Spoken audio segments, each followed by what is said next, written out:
Welcome, everybody. Glad to see you here today.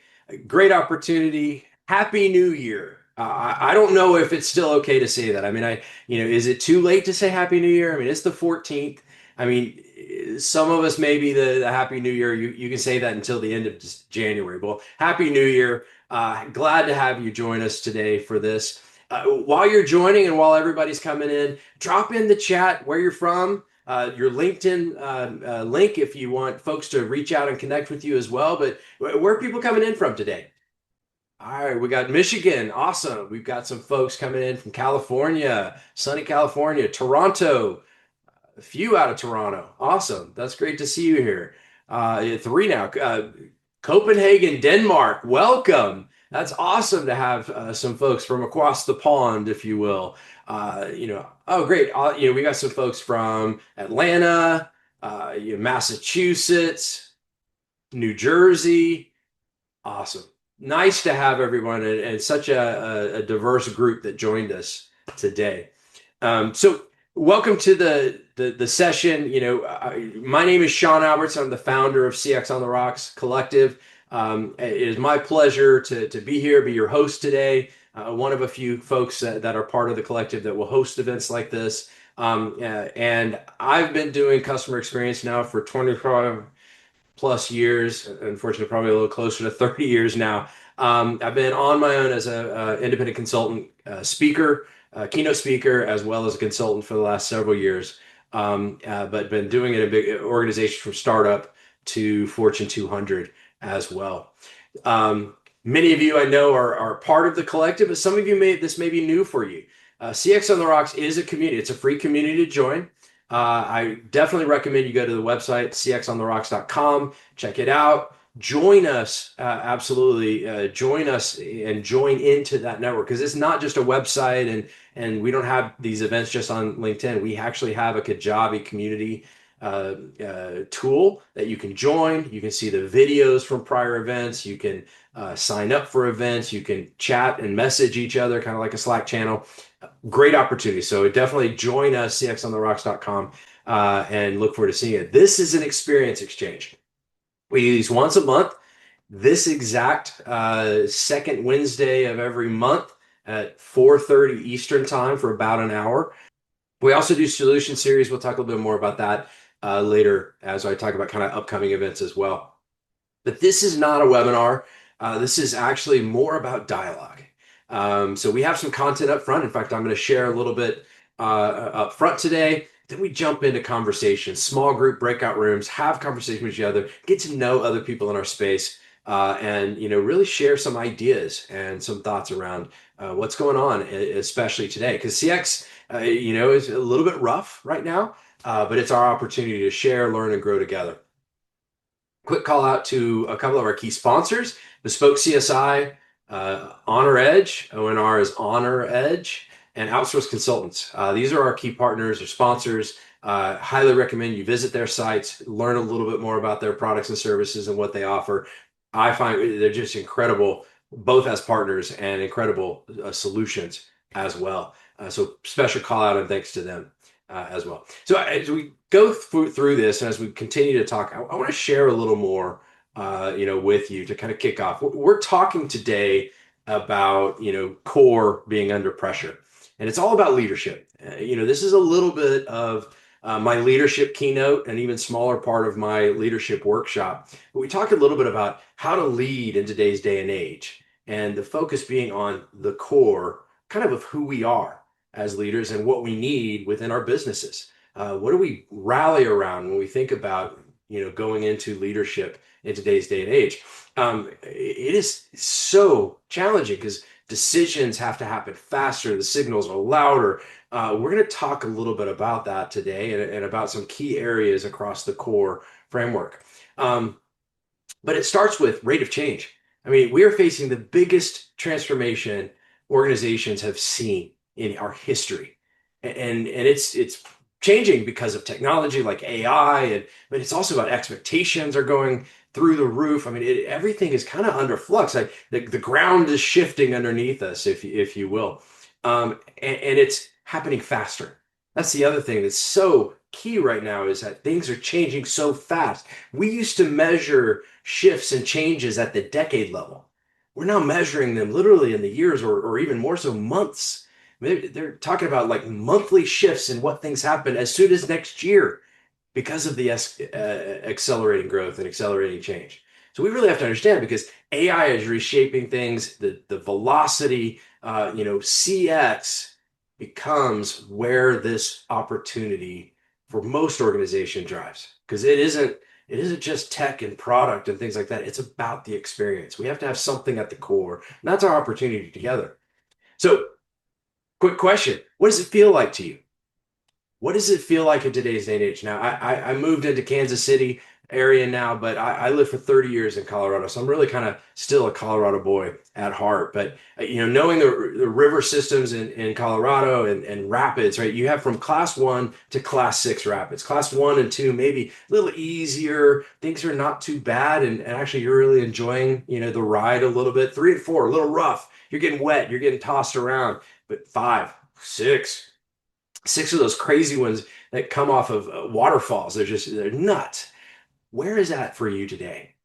When you think about leadership in your organizations and your own leadership role or the companies you work with, if you're a consultant, what does that feel like today?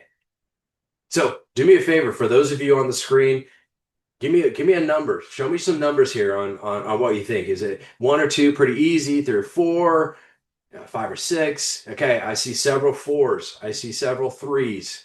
But okay, there's at least one five. Things are pretty rough right now.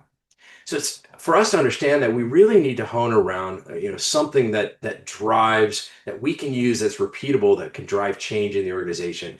And that's what I call engaging your core. You as a leader in your organization really has to engage your core. I was not doing a plank like this guy's doing here, but the aim is really focusing on, creating a kind of shared meaning and decision paths and trust. Core helps leaders stabilize the environment without really slowing the work. So let's talk about what that is. Well, core represents clarity, ownership, resilience, and empathy. These are what I feel are the four areas under the most pressure today in business and in leadership because of that rate of change, because of what's going on in the marketplace and accelerating change. These areas are so much important. And they're also part of what breaks first in many cases, where the bigger challenges show up, because across these areas is really where we can hone our skills, our practice within the organization to drive the kind of impact we know we can. Well, let's start with clarity. I mean, clarity is about creating a shared reality. Because if you just communicate, it can actually add a lot of noise. Everything's got to be focused on the reality that you are sharing with that. Team members have to be able to interpret what matters. And so it has to really be clear that shared reality of what is so important. You got to name priorities and trade-offs because things are going to happen. You're not going to be able to do everything. But you have to articulate and drive that at the beginning. What are the priorities? And when those priorities are in conflict, what are the trade-offs? That's got to be a part of that clarity. And then last, you've got to define what is good now. A lot of times leaders, and I know I do this sometimes, we think about that future, this long-term vision. We've got to clarify what does good mean now? And then what does it mean next month and the next 6 months and then in the next year? And then maybe longer term. But we have to clarify now because people can't act on something that's supposed to happen in the future. We got to create that clarity around today. Well, the next is ownership. I think the key area, again, is if we're going to be successful, we're going to drive change, people have to take ownership. What the decision rights have to be visible. So ownership with clarity on who decides, not just who's involved in it. When decision rights are unclear, you get yourself into trouble. So teams have to understand the visibility around who's going to make those decisions. And then you've got to have a coordination owner. It's not going to be magically everybody's going to, grab hands and sing Kumbaya in most cases. You've got to understand that coordination, even in itself, has an owner. Not necessarily an owner of the task, but all the different owners of the task have to be coordinated by someone else. There's got to be ownership across coordination as well. And then lastly, you've got to understand what decisions have to hold across the handoffs, because in today's customer experience realm where things are so much more complex, there's so many more channels, it's the space in between departments that things fall apart. So making sure that those decisions are holding through those handoffs to the different groups, that there's a part of that partnership across organizations together, because it takes everyone to create great experiences. Last, resilience. Again, we've got to be resilient. Things are shifting on us. Pressure is high. We got to be resilient. Well, we've got to protect that stable cadence. Resilience is built through rhythm. We have to make sure that we can understand how we're going to really ultimately build the muscle of resilience and build the muscle of change. So you got to make sure you're building and scheduling that constant cadence, because those things and that has to allow for that constant reset as you go. You've got to hold on to the few things that really matter, because under pressure, everything can feel urgent. Goes back to prioritization, right? And clarity and who's going to make the decisions. But you've got to hold on to that to make sure that you understand what is going to happen, what is most important, how to adapt to that within that context, because you got to know where those opportunities are. And then lastly, you got to be able to adjust without restarting. Most transformation projects, I know the companies I work with, we talk about these two multi-year like transformation projects. By the time that's done, it'll be obsolete, right? The challenge is we've got to be agile and able to change quickly through the process, through the work. And so we got to be able to adjust constantly and be agile and adjust without restarting everything, because we don't have time for that in today's day and age either. And last is empathy. I mean, we're all humans here. We're all people. We are all in need of empathy, because we got to understand the human cost. As a leader, you got to understand that, be empathetic to the team members that might be put into hard situations, because that misalignment often comes out of this lack of empathy and understanding. And that misalignment hurts. It hurts people, and can cause those kind of challenges and angst and anxiety and things of that nature. And then we've got to make sure, though, within that empathetic, that we invite the truth under pressure, especially. If we create any environment that kind of squashes being open and honest and truthful, that's the exact wrong thing. We got to embrace that, and we got to bring forward that truth, how people are understanding it and feeling it and what it means to them. That is so important as well. And then lastly, we got to reduce a hidden effort, because that is a killer, right? That is a killer as we look at these kind of projects and the work we're trying to do, poor handoffs, unclear decisions. We've got to understand people are compensating for that. And so we got to remove that hidden effort and try to really shine a light on that, what's hidden, and make it unhidden from that perspective as well. Well, we're going to go through and I'm going to launch a poll here in just a second. And I want to ask you, when you think about, leadership strain in the companies you work with, if you're a consultant or your own company as a practitioner, where does that show up? Is it across clarity, ownership, resilience, or empathy? Or is it mixed from that perspective? So I'm going to launch the poll here. I'd love your feedback. What is it that shows up first? Where is that opportunity? So here's a launch of the poll. Take a look. All right, answers are already starting to come through. But right off the bat, clarity is jumping to a huge lead. That's great. It's, great feedback. From that perspective, a great place to start from a clarity standpoint. Everyone's got a score.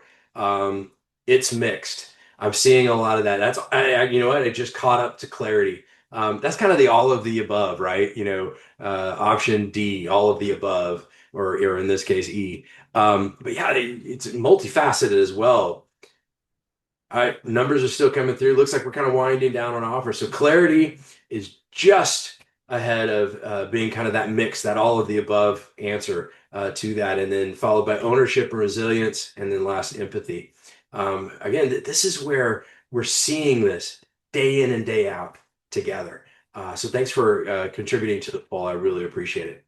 Well, now it's our time. We're going to actually jump into our breakouts. About 30 minutes. We're going to get a small group. So you're looking at the numbers left. We got 22 people. I'm going to create 4 rooms. That'll be 4 to 5 people per room.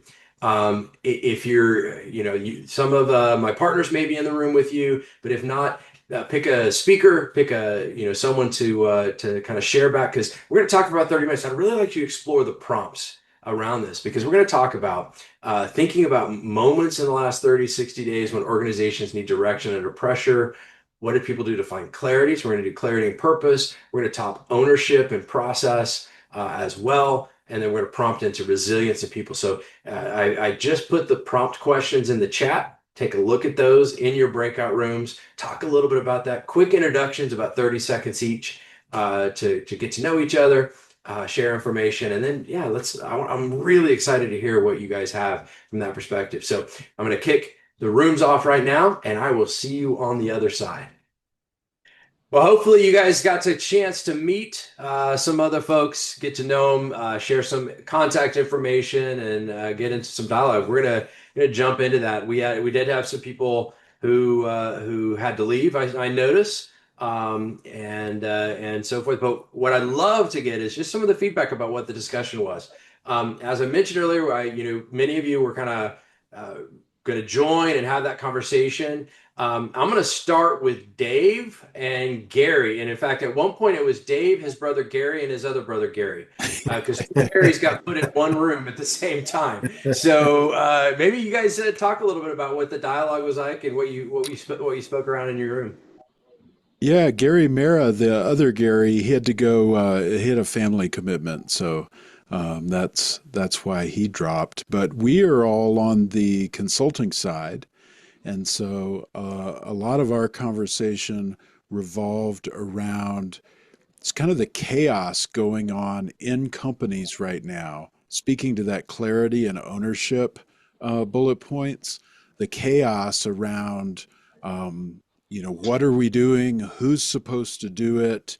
The pressure that VOC teams are facing, the tension between sales and operations around customer experience, and then kind of got into as independent consultants. We believe that, or I believe that the case is strong that there's never been a better time in history to be an independent consultant. And the number of independents making six figures or more in the US has grown 19% year over year from 2024 to 2025. And has almost doubled since 2020. And it's tools like this, Zoom, Miro, online collaboration that has, and AI, of course, that has, flipped the traditional consulting model where you're traveling 50 weeks a year. Now, you're able to have a much bigger market and work remotely. So, kind of a meandering discussion, but I'd say the high points is a lot of chaos out there. There's not a lot of clarity, and lack of clarity leads to lack of ownership, and things are changing. To your point, Sean, very very quickly. Absolutely. Fully agree. And while we've got you, I'll do a little bit of plug. Dave is doing a session next week for CX on the Rocks, part of our solution series, which is also once a month. It is a little more of kind of a webinar than a dialogue like this one. But next week, check it out on the website and join us. And it is specifically targeted at our independent consultants. So looking forward to that one as well. All right, the next room we had Brian, Chris, Aaron, and Joseph in a room. Who got thrust into the speaking part for that group, or who Well, wants to volunteer? we did not set out to assign anybody to that role. I'm going to humbly nominate Aaron, who was listening carefully to the discussion and actually took us into a bit of a pivot back to your main questions, Sean. Aaron, will you summarize? I'll try, but I really will need some team support, I think, We're to here be for you. effective at this. Thank you.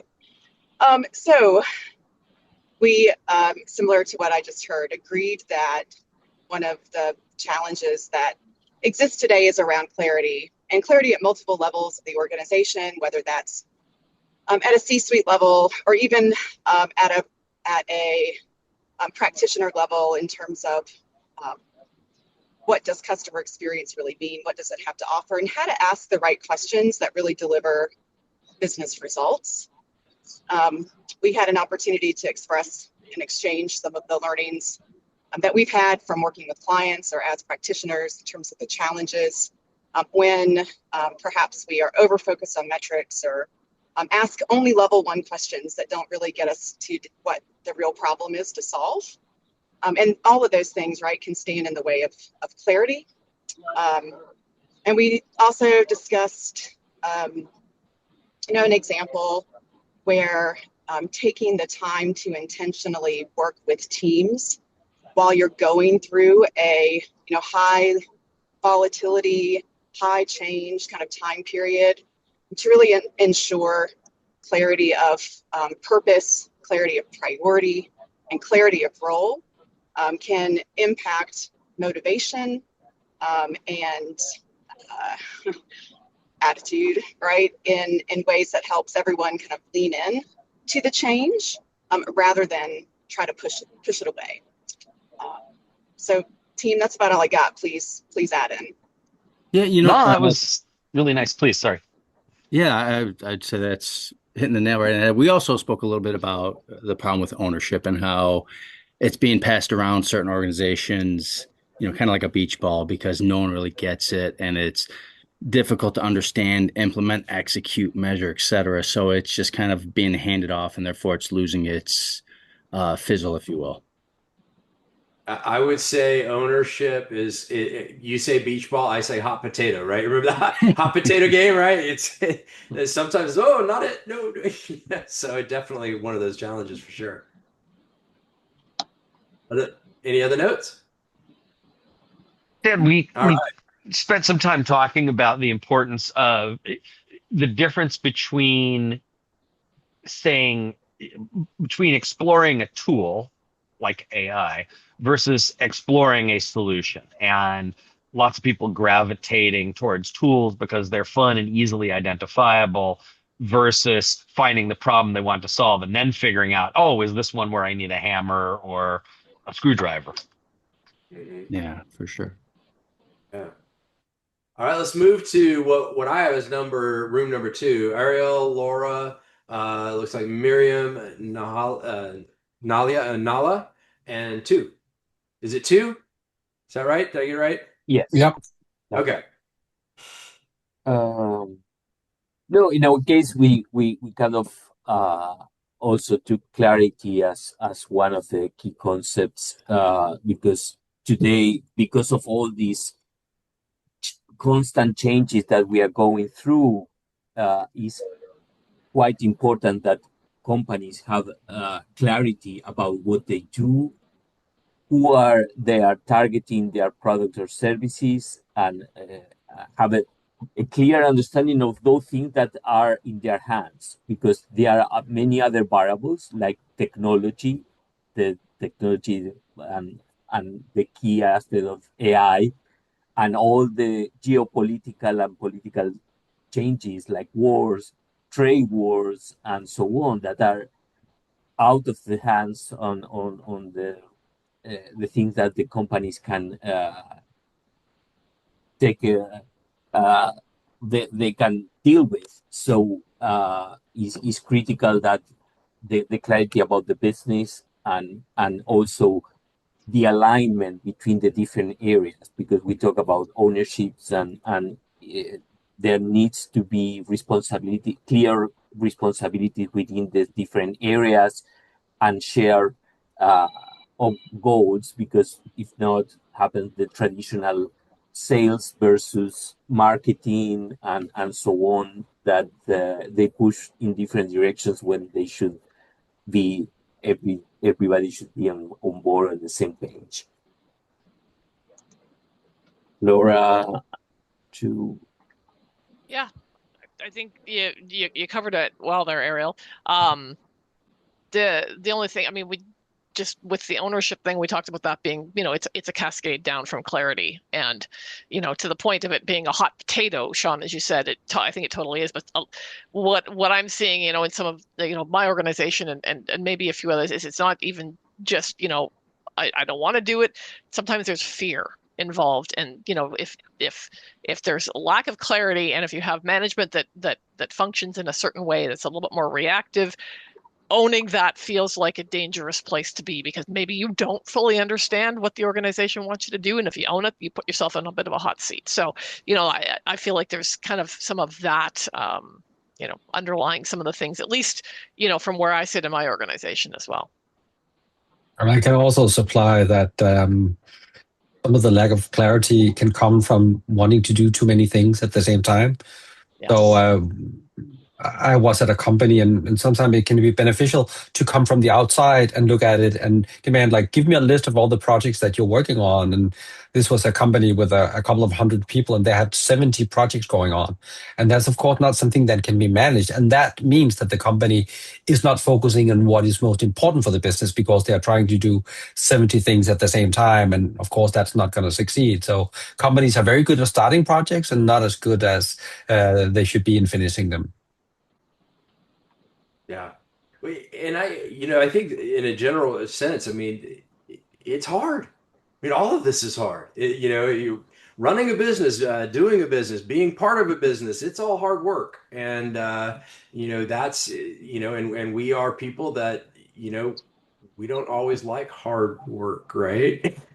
Sometimes we want the easy work. So it is kind of when these things kind of do pop up like that and challenges. So everybody really talking about kind of that clarity component, both from a peer perspective and a leadership direction perspective, and then ownership, being able to do that as well. And I know our fourth room was Darren, Maddie, and Rohan, and Rohan is the only one left. Rohan, what you want to share a little bit about your similar concepts everyone spoke about. I wouldn't go over it again, but the key point, the core of our discussion came from projects, alignment to projects, right? So a lot of times there's not enough clarity, and someone just mentioned projects are rolled out and it doesn't meet the business goals type of thing. So that's where our core of our discussion along the same thing with organization structure, things of that manner, but there's just not an alignment on what you're trying to achieve and the clarity in what you started with type of thing. And sooner or later, someone just said you have 3, 4 projects and there's no alignment to what you actually started off with type of thing. So that's where we started our conversation. And then he had a job interview. He had to drop. So Yeah, we're wishing Maddie some good vibes. He still is working on being a independent consultant, but he's got a steady gig that he's also interviewing for. Fourth interview, so we'll give him some good vibes and good luck here as well. A great conversation. I was able to bounce between many of the rooms. Lesson learned a little bit on how do I get those prompts broadcast to every room when they're separate rooms, and obviously I've got some stuff to learn there as well. Well, as we go through, we're kind of winding down right now. I want to just kind of go back to our. Sorry about that. So I would recommend, again, everybody take a look go to our website. Right now, we just talked about Dave. So if you look at upcoming events on the homepage, cxontherocks.com, we get the session we've got right here, and you can see right here, January 22nd at noon Eastern time. It'll be a morning session. Two, you might not be able to do it. That might be a little too early for you. I don't know. We'll see. But join us for that. You can register via this. And if you join, hit the Join Now button on the site. It'll actually get you into the Kajabi environment. So I just want to quickly show this. You can also sign up and register events directly from the app.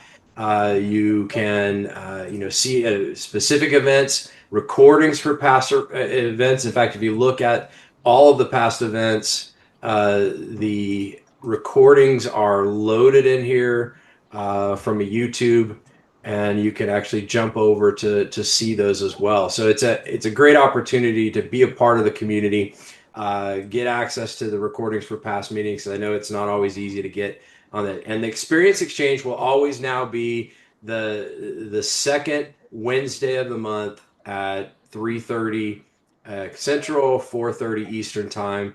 We decided to really lock in this date. So if you put that kind of a placeholder, if you register online, you can actually register for all the events throughout the rest of the year. But looking forward to seeing you guys back with us as well. As a closing thought and representation, of where we are and these opportunities. I do really feel specifically that while there's challenging and clarity and ownership and getting people moving in the right direction, um, groups like this, members like you, uh, we have some great things happening in customer experience. And we have a great set of opportunity to really continue to make a bigger impact. Because what I'm seeing in organizations that I talk to is the dialogue has shifted. And it used to be very much targeted at, well, what is CX? I'm we should focus more here in product or whatever. There was a lot of, again, that confusion and misunderstanding. But I'm seeing the dialogue shifting with organizations where now they're getting it that customer experience is extremely important. Trying to sell that to a senior executives, even just a couple of years ago, it was like, yeah, that's not as important as everything else. Companies are starting to really see that. Leaders are starting to understand that and see that, and they're the ones that need that advice from within the organization, in the roles that you have or as external consultants as well. It's that opportunity to then move them in that right direction. So the nuances and the details may shift a little bit, company to company, industry to industry, but the dialogue is now more positive in looking forward to where this can go, because the understanding, even if it's a soft ROI, that understanding that there is return on this kind of investment that does drive change, that's not as hard to sell as it used to be. So good news for all of us is that we have a playing field now that I think is ready for us and ready for our contributions to the organization. So I want to thank everybody for joining. I know we're basically at time. Anybody want to share anything, closing thoughts before we break today? All right. I wish you all the best. Hope to see you next week on Dave's session and future events as well. We'll talk to you soon. Thank you, everybody. Thank you. See you, Sean. Bye bye. Thanks, everyone. Bye.